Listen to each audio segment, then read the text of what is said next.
And now I'm going to go live. Hey guys, it's me, Courtney Bird. Again, I'm just kidding. On Backstage with Courtney. And we are here at the 30A Songwriters Festival. And I am super excited to do this interview. This man has done a lot of neat things, been in one of my favorite magazines. Goals. But anyway, without further ado, literally straight in from Nashville. It's right now, right? Yeah. Well, last night, yeah, but Yeah. feels like, just Today. landed, Right. Yeah. So here he is, Mr. Kevin Gordon. Woo! Woo! Thanks for having me. Thank you. I was so honored. I really was. I was shocked. Oh. I was like, oh my gosh, I get to interview him. That is so neat. Oh, well. It was really awesome. This year's been really cool as far as interviews go. You know, you have your years of chasing people, and then you get to a pretty neat point where people start contacting you. So it was a really big honor. I really appreciate it. Well, sure. My pleasure. Yeah. So what have you done so far? Let's see. I went to the artist party last night. Mm-hmm. Had a great time. Ate just enough. Drank just enough. Just enough. And then went home. Went back to my place of lodging. Yeah. My digs, which are fabulous. Nice. And I'm in a carriage house all by myself, and it's quiet. And I got up this morning and finished 2 songs, which is that doesn't happen for me. That Really? just doesn't happen. I mean, I've been beating on them for a while. Yeah. But I really made good strides today. Yeah. Do you think it was the solitude, maybe? Maybe the coffee was really good. Wait, what was in it? I don't Just know. caffeine or a little, It wasn't a brand that I recognized. Oh, okay. So Well, who knows? Yeah. Yeah. There might have been some Ritalin or Adderall in there. I'm just kidding. It's recommended, actually. That's all I'm going to say. So, yeah, that happens sometimes. You kind of get hung up on a song. You know you want to finish it, but you don't know how. And then maybe it was the drive down, or maybe it was motivation because you're here. I don't know. I think that is part of it. Yeah. Because, my newest record came out summer of 18. Mm-hmm. So, it's time. Yeah. It's time for new stuff. Yeah. So, I have a million unfinished things on my device. I can relate. Yeah. The recorder's always full. You can torture yourself You can. endlessly trying to figure out what else goes there, Yeah. So, but I've just had this little group of 3 or 4 that I've been trying to hammer out, as a way of kind of working towards a larger body of songs. So would you finish one, have it mastered, release as a single, or would you do maybe 5 and do an EP, or are you going full album? You got an idea for that? Well, Courtney, this is a ripe topic of discussion. Because, in the Americana world, a lot of the business folks are still in the old model, old school. It's got to be a full-length record. It's got to be 10 to 12 songs, and the radio stations they want a physical CD, so they can pick it up and they know where it is, and then they can play it. I'm not complaining about radio. Did I say how much I love radio? You love it. He loves it, guys. It's a love-hate relationship. I get it. Yeah. I totally get it. Yeah. So I feel kind of caught in the middle. Mm-hmm.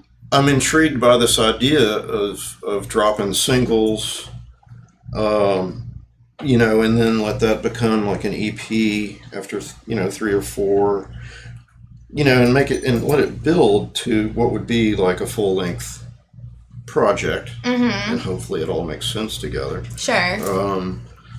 So I don't know. I'm still,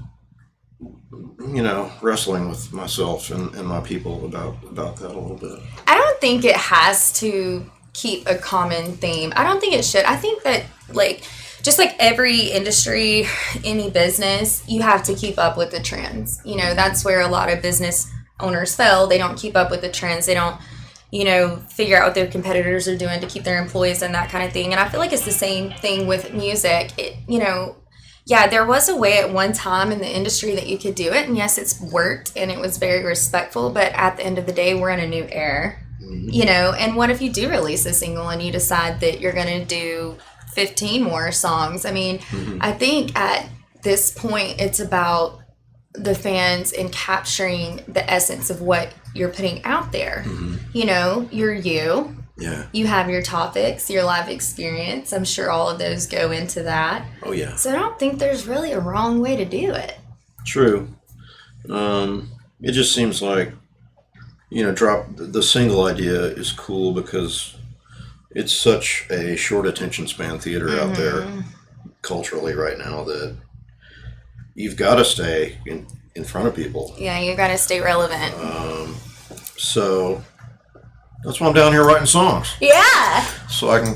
Well, regardless, you have my support, Oh, thank you. If you want to put me on TV in the little cubes, I'll debate for you. No big deal. Just tell me who they are. All right. So, cool. So what is one of the most, well, I wouldn't say one of the most, because you've done a lot of cool stuff in different types of, you're multifaceted. You know what? You and I can relate to something. All right. This is when my ADD meds are wearing off. So you and I were talking about this earlier. You write poems and you write songs. And you said something I really liked about the toolbox. Because you have, you may have a bunch of poems written and then you're working on a song and a melody and you can kind of start pulling from both. But I know that I have struggled as a songwriter trying to write things and it not be a dang poem. Right. Do you ever have that challenge of that overlapping, or do you ever just think like, God, why do I think like that? Because when you write poetry, you get in a flow. Yeah. I guess for me, it feels like the melody pulls the lyric. Okay. And the melody demands certain things of the lyric that, a standalone poem, I mean, that's almost too free to me now. Okay. It feels too free because I'm not thinking about melody. It's just about lines and white space on the page and what it sounds like when you read it. But for music, and that's something, I like the ones I was working on this morning, it's like I'm kind of playing around with how many times can I beat on that rhyme and not have it be too much. And I was thinking on the way over here, like, I'm sorry, I'm babbling. No, you're fine. I enjoy the conversation. I've been by myself all morning. Hey, I'm here for whatever. I'm here for a good time. Talk to me. But I kept thinking, like, maybe some of those rhymes at the end of lines, instead of them being verbs or, the more that you're able to make them like visual images, maybe that's better, I don't know. That's kind of an abstract idea, but I know what I'm thinking about. I'm not sure I'm saying it. So the struggle is real. The struggle is real. The struggle is so real. Yes. Yeah, I get it, because you get attached to certain things throughout the process. So how do you prep yourself for the writing process or the recording process? Well, I'm either in the zone or I'm not. And I've just kind of gotten back into it, and it feels really good. Yeah. I wasn't playing much. I wasn't on the road much the last 3 months of last year. But, I just did a couple of gigs up north last weekend, and now down here for this, and I go to New Orleans after this. And ooh, what a city of influence. then go to Chicago after that, and then back home for a couple of weeks. So it feels like a part of me that I had kind of let get away is back, and it all kind of goes together, The gigs kind of informed the songwriting in a way, just as a way of practice, being with your instrument, and seeing what that brings out. Yeah. As far as the songs go, but I don't know. It's always interesting to me because there's always a curveball, the more it feels like the cliche is true. The more you know, the more there is to know. You know, the more confounding it is. You know, but that's what keeps me interested. Is okay, what can I get away with this time? Yeah. How far can I push that bill? Yeah. Yeah. Can I use her real name? Yeah. Yeah. Like well, I think if you sign them, send them like a media release form, it should be okay. Yeah. Or wait, are you talking in the sense of, never mind, like adjectives? No. Oh, yeah. It's just the general personal liability issue. Right. But so far, no trouble. So the road brings about many challenges, doesn't it? It does. It's a good thing I like driving. Yeah, I do too. Do you get highway hypnosis? Yeah, a little bit. You kind of forget how long the drive is. Yeah. I do that. And that's when touring with a band is more fun than touring solo. Touring solo, you can torture yourself with your little song fragments on your phone and play them, and debate with yourself over the steering wheel, while you're going 80 miles an hour. You're multitasking. It's fine. But when you're with the band, there's a certain... It takes things down a little bit in terms of up here. The types of questions and the stories that are told. Yeah. So I enjoy that. Yeah. There's some kind of sort where I always feel there's a big vulnerability to sharing what you write. Mm-hmm. Yeah. Do you feel those moments of being vulnerable, or, okay, this is my deep, dark, twisted thoughts? Yeah. I mean, there's a lot of darkness in my songs, but I tend to write about real people. Oh, that's cool. Alive and otherwise. Do they know? Most of them do find out.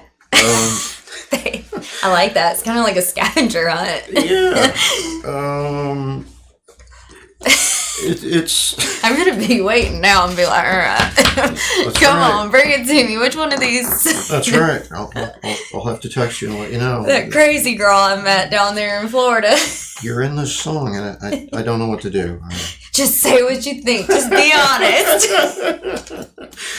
But I don't know. I think for me, writing songs is about empathy. It's about if I'm thinking about somebody and I care about them, the act of writing a song about them or towards them is just a way of me embracing that. Sure. Yeah. And I don't know. I think vulnerability is good. I think, and that's something I'm trying to get used to, because for the longest time I would just write about. It would be third person. It'd be about other people, and my perspective on it sometimes wouldn't come in. But I guess in the last 2 or 3 records, maybe I've tried to be more about what's in here. Here. That's okay. We're all mad here. I'm just kidding. Yeah. No, I get it. I really do. So. It's part of growth. Yeah. Yeah. You always. It's part of growth. I don't know. I always want to feel like I'm risking something. I know if I'm writing something, and this sounds really cheesy. What? And if I play it out the first time and I get really emotional about it, like tearing up and embarrassing things like that. It's not embarrassing. That I'm probably getting at something. Yeah, you're on the right path. That will lead to a good song, and sometimes that's what it takes is taking those fresh ones out there and playing them in front of people. And seeing how it's taken. And there's something about that. Not only their reaction, but the way I feel about it after the song's over. It's like, oh, that line's not very good. That could be better. Oh, yeah. So, nobody knows what I'm talking about. Etc. I know what that's like. Yeah. Sometimes it's recorded and done and released, and you're like, well, I didn't say that. Yeah. Gary's watching and he wants to know where you're playing at, so he can check you out. Okay, guys, you want to know where Kevin's playing? Let's tell him. Let me consult my Gary's asking. the beautiful 30A Songwriters Festival app. Isn't it nice? Very convenient. Today, Friday, at 5:30, I'm at Coastal Dune Company with my good friend Tommy Womack. And it's just the two of us trading songs, or I don't know how we're going to do it. Maybe we're going to split the hour and do half-hour sets. I don't know. Do dueling guitars. Dueling guitars? We'll start a new thing. Wow. Okay. All right. TM, trademark copyright. Yeah. Tomorrow at 7:30, I'm at the Pearl Hotel with Sarah Peacock and my friend Amy Spees. Oh, cool. And then on Sunday at 6:30 p.m., I'm at the Rosemary Beach Town Hall with Davin McCoy and Dan Rodriguez. Oh, cool. Okay. And we can always repost that for you guys so that you make sure that you don't miss the opportunity to see the artist that I'm interviewing, because I want to make sure that's the point. We want them to come out and see you, you know? Yeah. Yeah. So you've had some cool accomplishments, and earlier Paul was saying I had to come up with a better phrase than you, but tell us about... Look, catch me in a few more hours. Right. Yeah. I'll be writing all kind of phrases. Me too. Yeah. But so you've had some really cool things. I'm a nerd, so of course I've listened to your music and read everything. Yeah. That's my people. Yeah. You gotta get it. You just gotta get it. No, I appreciate it, honestly, especially the fact that poet and writer, like songwriter. That's very confused man. Very confused. Well, if you're confused, then I'm just off the deep end. Because look, I ain't got the best track record. No. So, what was one of your biggest accomplishments? You were telling me about an artist that sang your song earlier. Yeah. I guess there are two that folks talk about. One was a song on one of my records, my version of it. Lucinda Williams duetted with me on the track, and it was on the Oxford American Southern Music Sampler, or whatever they call the music issue CD now. Mm-hmm. That was cool. She's a pal. A distant pal, but she's a pal. Yeah. And the other one was a song I wrote with my friend Will Owen, called Deuce and a Quarter, and it was recorded by Keith Richards of the Rolling Stones and Levon Helm from the band, and I think it was pretty much the rest of who was in the band at the time: Rick Danko, Garth Hudson, Richard Bell. I'd have loved to have been a fly on the wall. Yeah, so it's Keith and Levon singing the song, trading verses, and then they trade lines on the last verse. And Keith's playing guitar on it. Scotty Moore, the guitar player, Elvis Presley's first guitar player. That was the love of my life. Yeah. So that was a cool thing that happened. And it was a song, like everything I've ever had cut by anybody, it's pretty much always been a song that I never thought anybody else would do but me. Oh, really? Because it was so weird. Yeah. And then the next thing I know, I get a call from Scotty Moore's manager, and he claims to be riding around in a limo in Manhattan with Keith, and they're listening to this really horrible demo that I made of this song. How did they get it? Oh, I sent it. He asked me. I said, "Well, I'll just beat it out on an acoustic guitar, you know." And that's an honor, not weird. I was like, "Oh my God, you're listening to that?" Yeah, I think we're gonna do the song. Cool. And 6 weeks later, it happened. It was during the summer, and the session was like scheduled for 6 weeks later at Levon Helm's barn up near Woodstock, New York.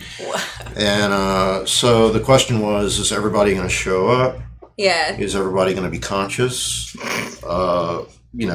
These best behavior, etc. And they did. And the way we found out that the session actually went down was a friend of mine and Gwill's, the co-writer on the song, had been hired to shoot still photographs of the session. Oh, cool. For Rolling Stone magazine. Wow.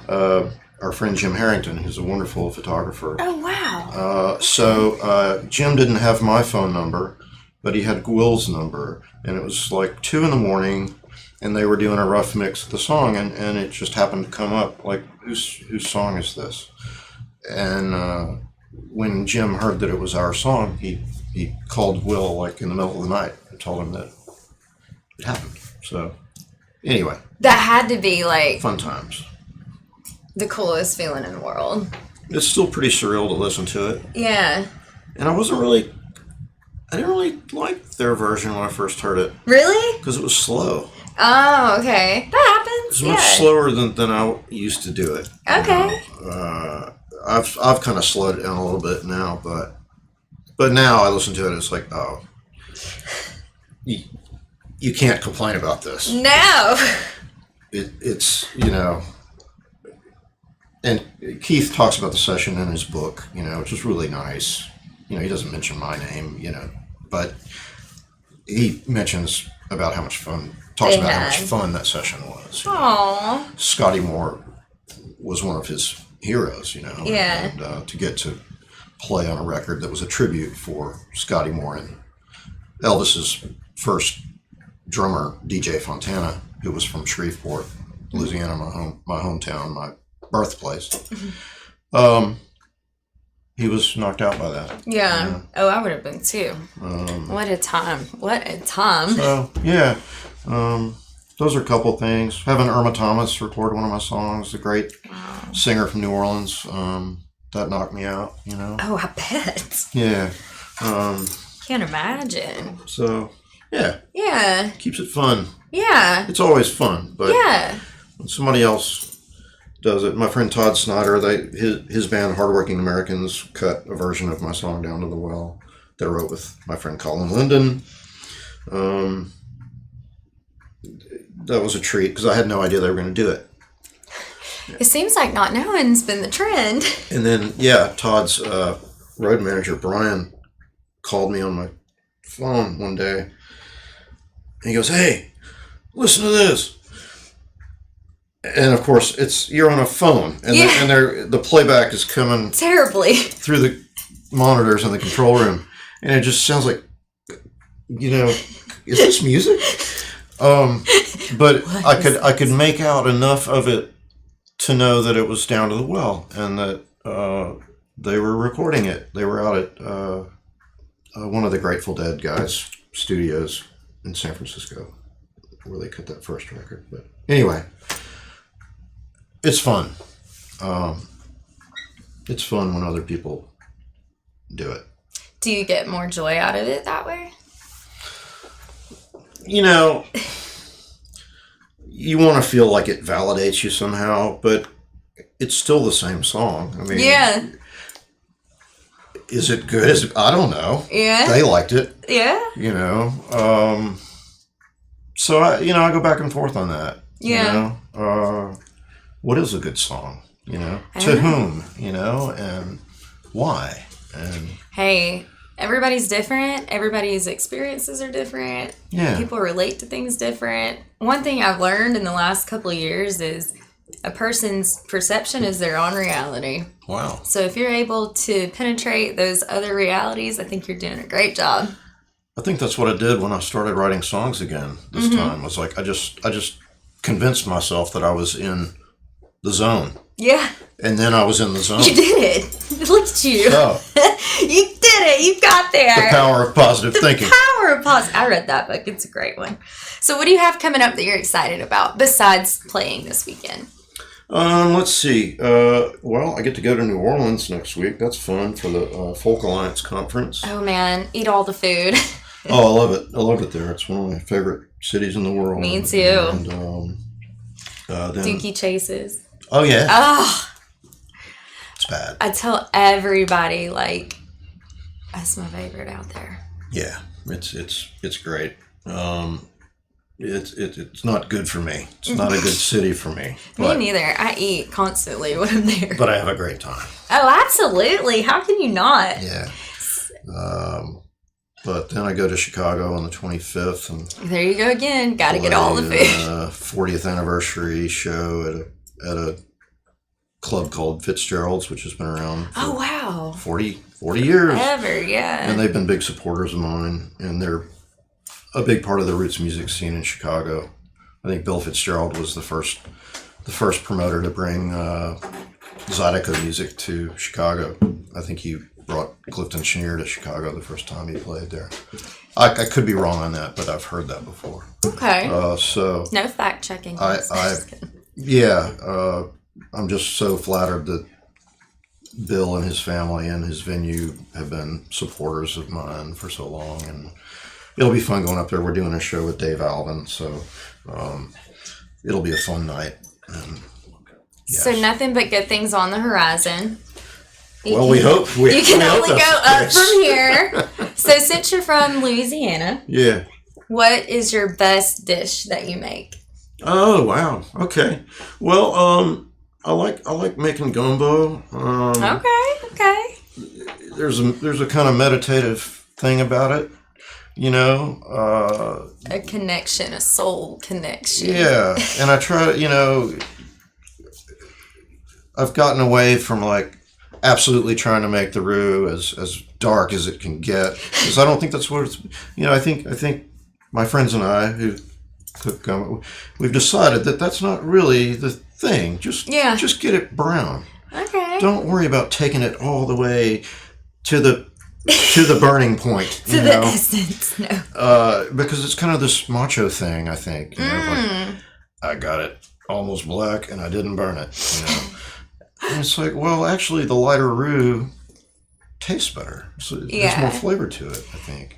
So I do that. I do a recipe out of the Paul Prudhomme cookbook, one of the first ones, called Poor Man's Jambalaya. That's great and easy. That sounds good. Like 40 minutes and you're really there. Oh, yeah. wow. Yeah. Wow, that's quick. It's really good. You just cut the butter in half, Don't need that much. Just cut it in half, just let it go. Don't need save your all arteries. That. Yes. As much as you can. But yeah, I like cooking. I don't do it as much as I used to, but so maybe we'll have to have you come back and we'll cook. Wow. Wouldn't that be fun? It would. Right? Cool. So we're doing it. All right. Okay, right. guys, you heard it. But Even I might if we have to drink beer with you next time if we cook. Yeah, or you can come to my house. Either way. Okay. We'll cook it up. Cortni's Kitchen. I like it. Yes. I'm sold.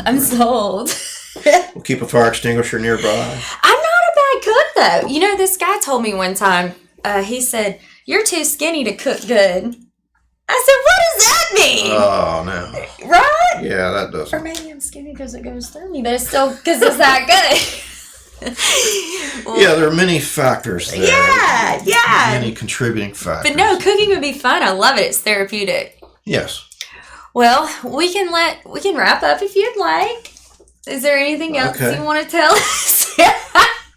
Anything else we need to talk about? He's amazing. I love his energy. I love your personality. I get it. Well, thanks. I get it. Yeah, I'm pretty quiet, really, but... Where are you playing? One more time. Okay. Coastal Dunes. So we're going to listen where he's playing. Tonight at Coastal Dune Company. It's at 5:30. 5:30. What time is it? With Tommy Womack. And then tomorrow at the Pearl Hotel at 7:30. And then Sunday at the Rosemary Beach Town Hall at 6:30. And tell them about your website and all your social media. Okay. The website is just kevingordon.net. Mm-hmm. We got it. Oh, look, there it is. Look, right we did it. It's official. So the wonder of technology. Right? Reminders. And you can get to everything else from there. But the Facebook music page is just facebook.com/ I think it's just Kevin Gordon. You can type in Kevin Gordon music and look for pages. So go give it a like. Yeah. Yeah. And I think I've reached my friend limit. I think you might have been my 5,000th friend. Save the best for last. It's just. Save the best for last. I know. Switch a couple out. No, I'm in. I'm grandfathered in. You know, I mean, I'm sure a few people on that list don't really exist, but did they like your page? That's all that matters. That's right. Kidding. And then he is on Instagram too. Yeah, and that's just Kevin Gordon, I believe. Yeah.